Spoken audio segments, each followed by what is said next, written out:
As part of our sermon series, Ethnic Blends, we've recorded some conversations with people in our church from diverse backgrounds and ages and cultures. We know that when you listen to someone's story and hear their lived experience, it's then when some of the hurt and the pain and the frustration from our past and our present is dealt with. We believe as a church that we are one culture, kingdom culture. There's one race, the human race, but we are a diverse blend of all ethnicities together. So, can I ask you, be gracious as you listen to these conversations, but also open up your heart to what God wants to do as you listen. Enjoy.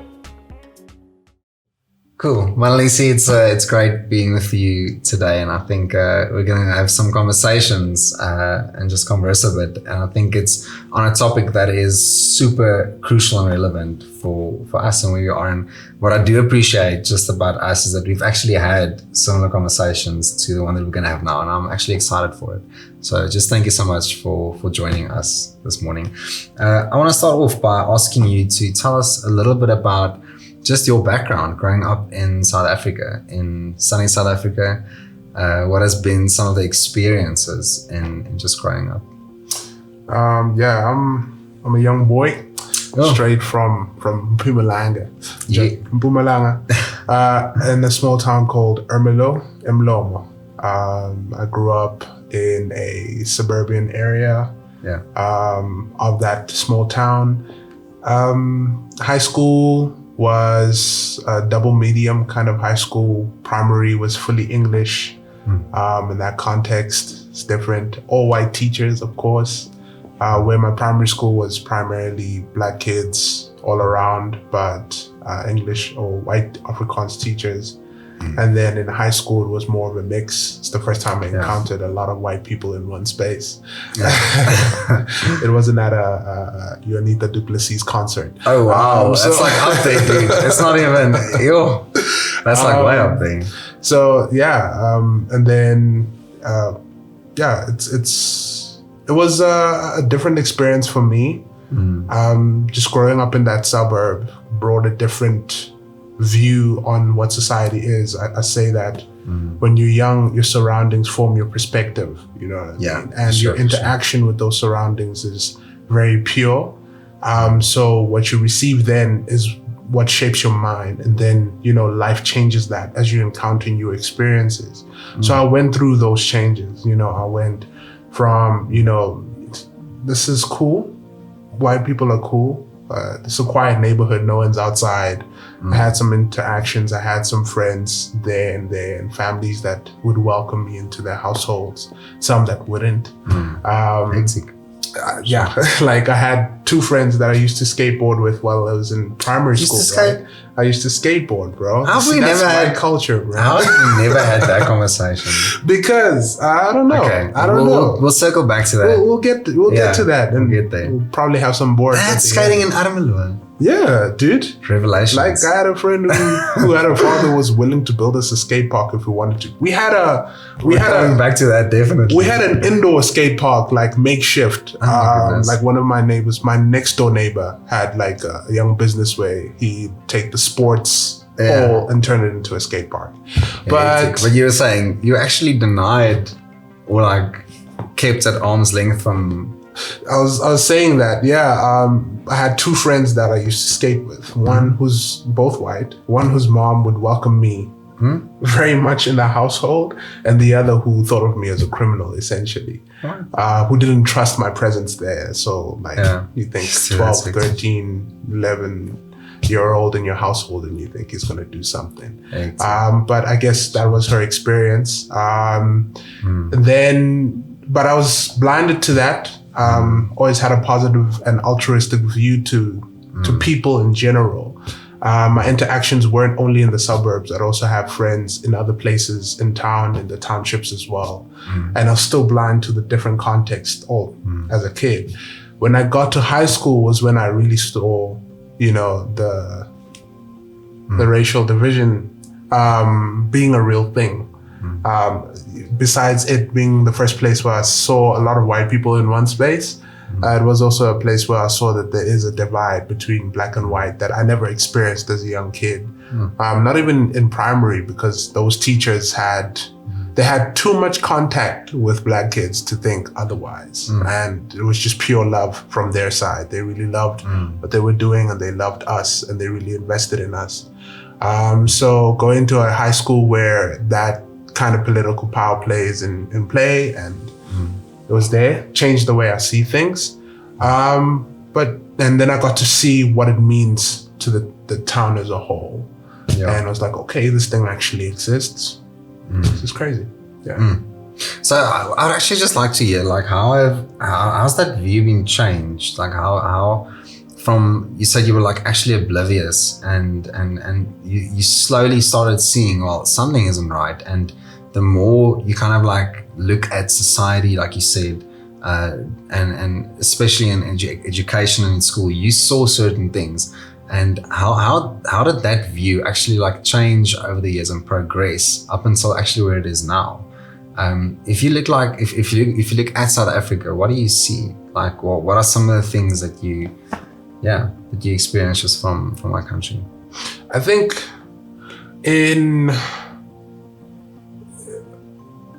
it has changed in understanding the depth of where it intrinsically lies, or the questions that I was able to ask myself just navigating high school, because that's the most contact I've had with racism as it felt personally. I can draw back to an incident I had once where I was walking with my friends in primary this time, and I was punched in the face by a white guy for no reason, and he kept on walking. But I guess I can attribute that to the fact that he was drunk. I did not know why he did that. I was just a victim of that. To not attributing that to a race issue and just saying he's drunk, when I get to high school, I look back and wait, there's something there. Why would he decide to do that? When I was in high school, seeing how people of my color were treated, seeing how what we represented and what value was made on that, was there even a value that was placed on that? It was totally discarded. It was more of a progressive discovery. Sure. When I get to varsity, it was a progressive discovery in high school where it wasn't a conversation. Yeah. It was people at odds and not people sitting at the table talking about this is something that exists, or the people in power, which was white, because our school was, in a farmer's town, they have the most clout, I have to say. So they make the bigger moves. And then also you have your politicians, because government allows them to make that move. But in terms of, good systems like my high school, the farmers were the elite, and the elite had that place, and they could drive what the school wants to do. Yeah, influence everything. People, and there's some experiences I experienced of that in high school, but it was never a conversation. You couldn't raise it up. If you did, they would just let your energy run out and then continue as normal. There was no the reform was there, I won't lie, but it was very slow. And I don't think it was enough to challenge the legacies. I'm sure it's different now. Where I come into Pretoria and you come into varsity. I was just about to say, like, small town, very kind of like isolated. And now it's like Hatfield, for me personally, like when I got here the first time, I was like overwhelmed. It's like, oh my goodness, this is actually what our city in South Africa looks like. Not what I was used to in, white suburbia, Centurion, throughout pre-primary, primary and high school. Not one black student in my school in that entire school career. And now walking into Hatfield, I'm like, oh my goodness. So for you, just that move, I would love to hear, just from a like small town, farmer's town, coming to Pretoria, what was your experience on this side? And I think specifically towards the present, experiences, ethnic diversity in the city. I think there is ethnic diversity. I mean, it wasn't new to me. because I was you were used to aware of it. those. Yeah. I was aware of it. I was used to the interactions of that. But now you have all these youngsters, right? Let's just speak about University of Pretoria on its own. You have all these young people who come from these multiple experiences where the system guided the way they thought about things, now encountering a place where they can make their own decisions about things.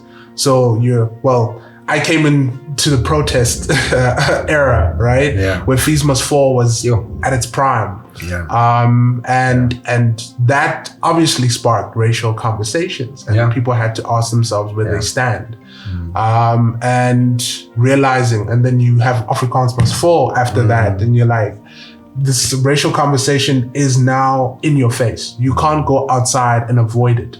It's there. The tension is alive, and it must be addressed. And then that caused me to look back and say, okay, I understand now what was really going on behind the scenes. There's things you see on the surface, but things go even deeper.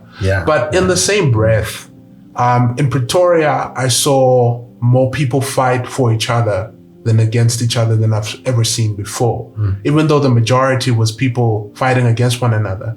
But to see people struggle with that conversation and find their footing in that conversation was something new to me. And I was like, okay, so in terms of the reconciliation part, it is possible. I'm now more aware that it's gonna take a whole lot from each and every person to bring that to the fore. And then going into now, I think it's becoming more and more of a conversation that needs to happen, and people are having it, and we're starting to take the smaller steps in, individuals taking the smaller steps in. How do I change my footing?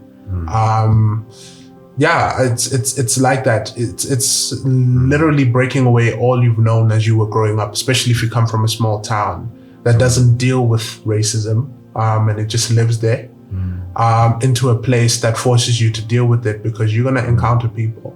I think that it changed in terms of I had a deeper understanding of what was going on, and I could still see a way out after having that deep understanding.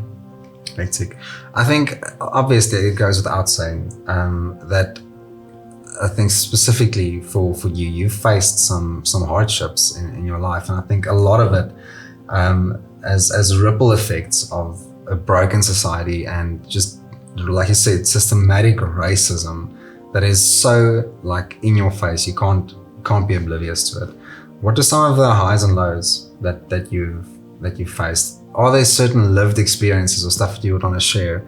And the reason for that is, what I would like to know is like, how did that actually contribute to the way that you see South Africa and you look forward? Like, as I'm looking back and I'm like processing and then looking forward, how is that picture being influenced from some of these just lived experiences?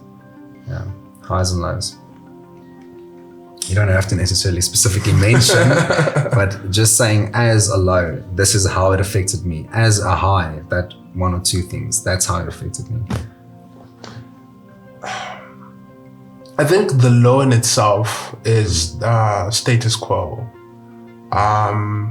That's the low, and one of the experiences that really entrenched, or I felt was the lowest, is not even related to myself, but an observation that I made in high school that really hurt me. I had this idea in my mind that people aren't born racists, and that's a fact. You don't like inherit it in your genes. Like how? No, people aren't born; they are conditioned to it.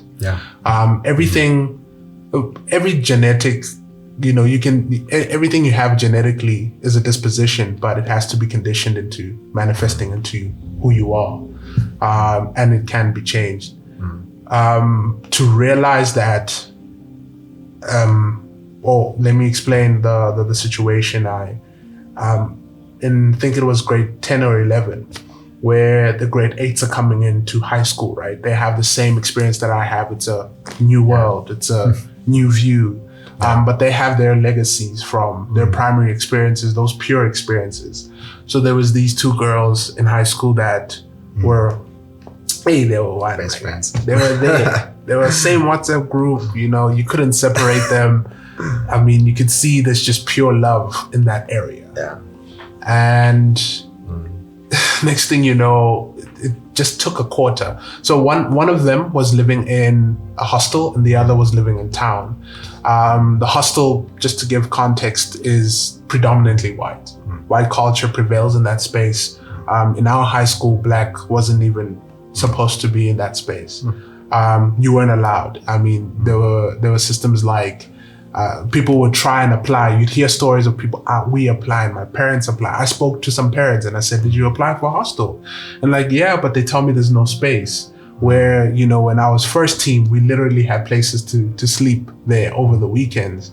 And I was like, okay, why isn't there space? There's empty rooms, but people say that there's no space.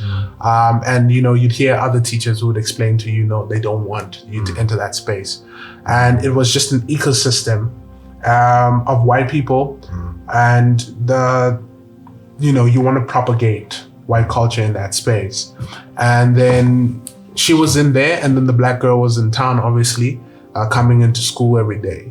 And it took a quarter for their relationship to deteriorate. I wanted to offer that to just normal high school things, but I think it takes longer to tear apart that kind of relationship in high school. At least a year, not a quarter. At least a year to say, okay, we can drift apart into our different spaces. But there was some kind of catalyst, and it was the systemic culture, right?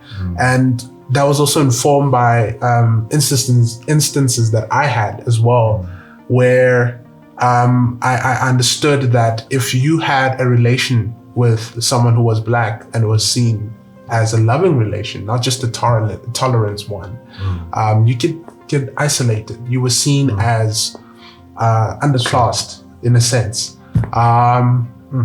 Yeah, I mean, even in my own experience, I was in an interracial relationship, and she had to go through that as well in the hostel. And I'd get back from her, I'd get back from people in the hostel as well that they're isolating her because she's in a relationship with you. People viewing her as less because the person that she's with is also viewed as less than that. And you could see that you had those interactions. But seeing those two girls break apart, I understood that there's something that is pushing, like, it wasn't a decision that, it's like the system makes you make that decision at the end of the day. So there's something deeply behind that. And that was a low for me to see that whether you had good intentions coming in, there's something behind the scenes, behind everyone, that can really change the purity of your heart, and that the system is capable of driving that kind of hatred. Until it's dealt with, it's always going to reproduce the same product. It's not only in the schools, it's also back home. The relationships you have there with when you're younger, you hear a lot with white people that they have a maid or a nanny, and they have a loving relationship with them. And the nanny's relationship with the parents influences how they see black people, and that comes out into the public. So just that would really harm the reconciliation and cause derision. So that didn't help. A high for me was, I have to say, seeing families go against the culture, go against what they were viewed as. The motives differ. Some were purely seeking, this is a person, I understand that now. Forget racism. This is a person I want to love. And they would take someone in and they would help people out. I think a smaller example, I'm a product of people who chose to love me as who I am and appreciate who I am, including my skin color, and really love and try their best to invest in who I was and what culture I carried. And then there was some who were just I would say an example of a high would be our township schools don't have the best education system. You know, it's something that needs to be developed. There are highs and lows in there. And it was a time where a homie of mine was writing his, you know, matric end year exam, and their teacher was just not having it. It wasn't teaching them. And these kids didn't know what to do with mathematics. And I could approach one of my teachers and say, you're not going to get paid for this, but there are some kids and they need math teachings. And she says, listen, I'll give them my afternoon on Fridays and they can come to me and I'll help them with their mathematics. And she did that. And she took literally a whole class of people who didn't, who wanted to come learn, of course. And she taught them mathematics. Just to invest in them in the school. I don't know how she got the principal to allow that, but in the school, and there was an investment. Those I can say are highs because it shows people wanting to see a society that is restored. More than wanting to see a society that is filled with tolerance. And I think if we think about justice, it's more, well, in a biblical sense, justice is restorative. It's not I'm giving you so you can feel better or I can feel better of myself. I want to see you where I am. And I have enough to pull you to where I am.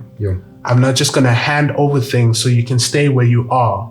I want to see you where I am. And those kind of investments for me have the power to fight. And those are the highs for me.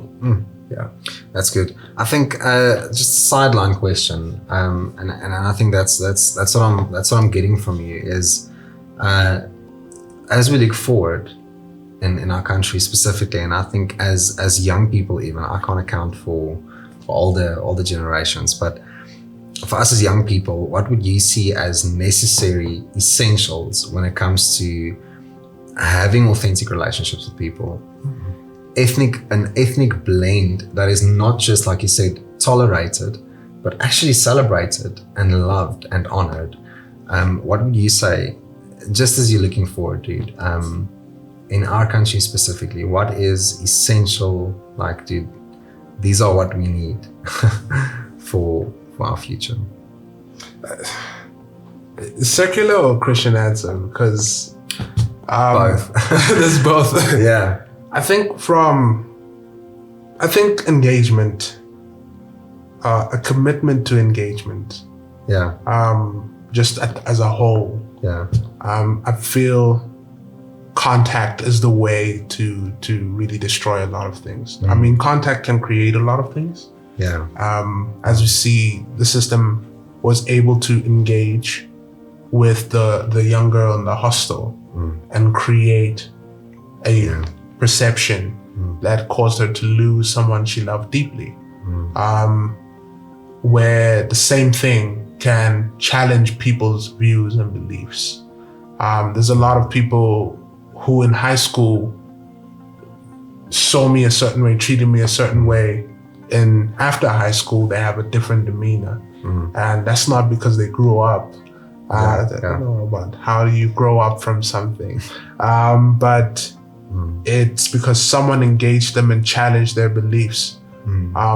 It would really take someone who's an extremist to remain racist after engaging with someone intentionally.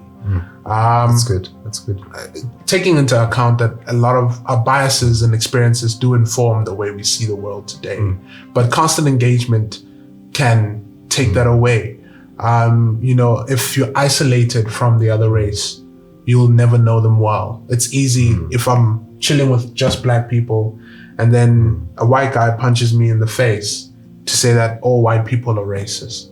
But if I take a step across and I sit down with Maurice and I discuss and I'm like, but Maurice is white. He doesn't seem like he wants to be a racist. He values me. It's just that one guy. Yeah. So why must I place the burden of one guy on an entire generation? I know it's a survival kind of mechanism so that you can... The bad thing, dude, if sorry for interrupting you, but the bad thing is that if that scenario of if we can use that poetically, but a white guy punching you in your face, if that would happen more than once, more than twice, more than 3 times, eventually it would not just be just making an observation. I think it would be deeply embedded in you. And I think, especially in our country, dude, we have to acknowledge we're literally living in the ripples of something that broke this country down to its core. There's a lot of pain in our country, and we have to acknowledge that. So as we deal with one another, let's acknowledge. I think it's going to be a lot more comfortable for me to sit down and have these conversations with a white guy. True. Because I don't think he's going to challenge me. I don't think he's going to point out things that I'm not going to agree with. Unless that he's had greater exposure to someone else and his views have changed. But I think it is actually in these conversations that we are having that we do know you are going to be challenged.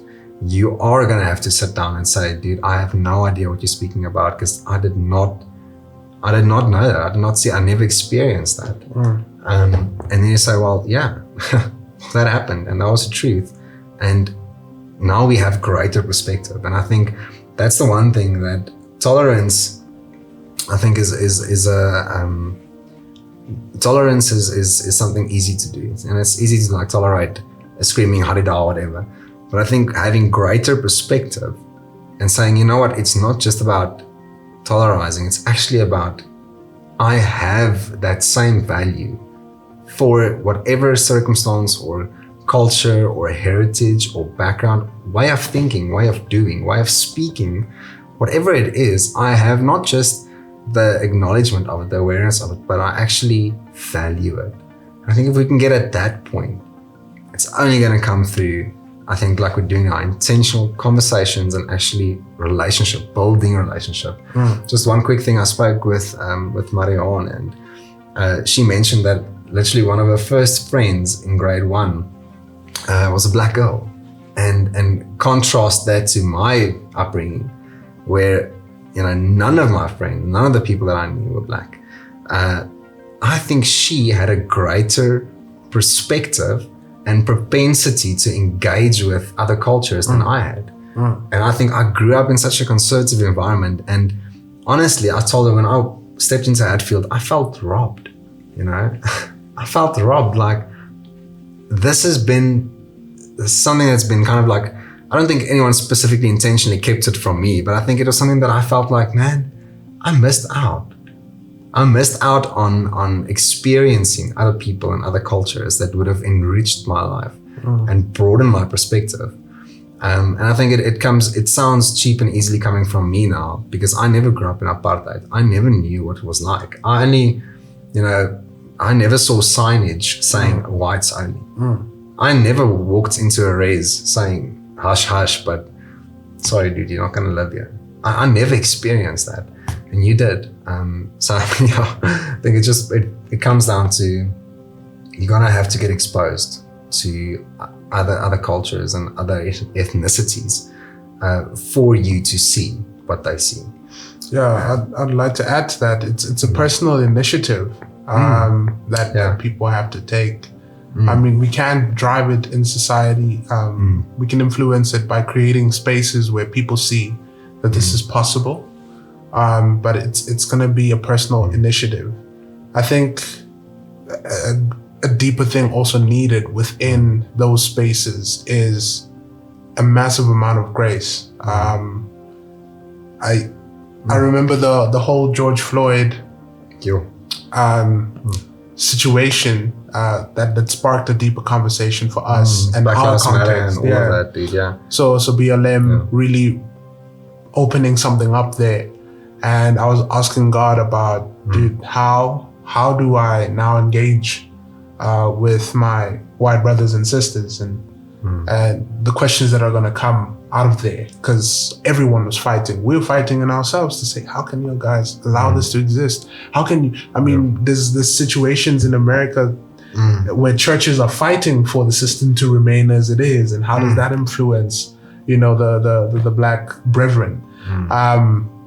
And then I was like, how do I engage with them and the questions that they have, or if there is a blind spot, the blind spots they had. It's like, God was like, yo, you're gonna have to disciple people.